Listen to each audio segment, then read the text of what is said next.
મધ્યે અવધની અંદર આવ્યા છીએ.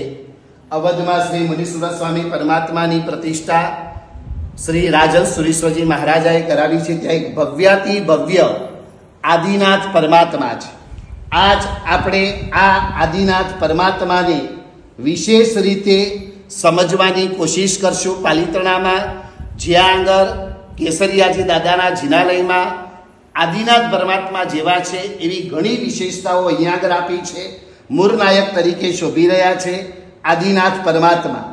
ત્યાં આગળ છેક આપણે ઉપર જોઈશું તો અહીંયા રાયણ વૃક્ષ છે, બાજુમાં ચરણ પાદુકા છે પ્રથમ જીનેશ્વર પરમાત્માની.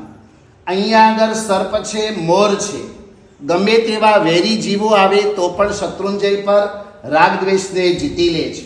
14 રાજલોકમાં ઉત્તમમાં ઉત્તમ ક્ષેત્ર નંબર 1 સિદ્ધશિલા 45 લાખ યોજનની નંબર 2 આ સિદ્ધવડ ક્ષેત્ર ઉત્તમ ક્ષેત્ર છે. આગળ વધીને 1 2 3 4 અને 5 આ 5 પાંડવો છે. આગળ વધીને આ દ્રાવિડજી અને વારીખેલજી છે. પછી અહીંયા આગળ આપણને અહીંયા જે બતાવવામાં આવ્યા છે તે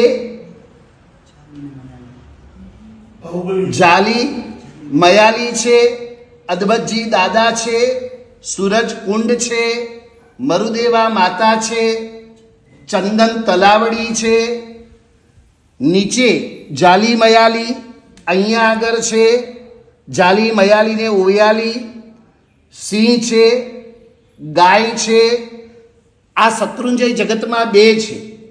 એક આ શત્રુંજય ગરવો ગિરિરાજ જે છે અહીંયા બતાવવામાં આવ્યો છે જે પાલિતાણા. નંબર 2 શત્રુંજય આપણી અંદર રહેલા ક્રોધાદિને જીતવા માટે કરીને સિંહ અને ગાય પણ આપણને એ બતાવે છે રાગદ્વેષ ભૂલી જાઓ, વેરી પશુઓ પણ સાથે રહે છે. આગળ વધીને અહીંયા આગળ આપણને ગૌમુખ યક્ષ, મા દેવી ચકેશ્વરી. ફક્ત એક નિયમ લીધો જીવનમાં અને પાલિતાણા તીર્થના યક્ષરાજ કવડ યક્ષ બન્યા. આ આખી શત્રુંજય નદી છે. ગમે તેવા પાપો કર્યા હોય તો પણ જીવનમાં એક વાર તો શત્રુંજય પર નદી સ્નાન કરી ગિરિરાજ પર જઈ આદિનાથ ભગવંતનો પક્ષાલ કરવો જોઈએ. એવું આખું શ્રી શત્રુંજય જે છે એનો સ્મૃતિ પર આ જિનાલયની અંદર આપ્યો છે. આજે મુલુંડ રૂનવાલ એન્થોરિયમમાંથી તમામ ભાવિકો દાદાની ભક્તિ કરવા માટે કરીને આવ્યા છો. આપણે બધાને કેવું લાગ્યું પુણ્યશાળીઓ?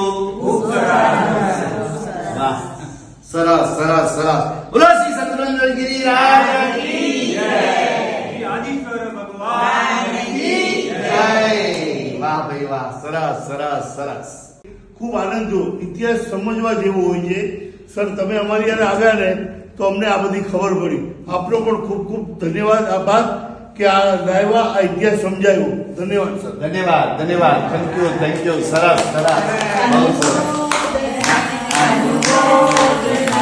અનુમોદના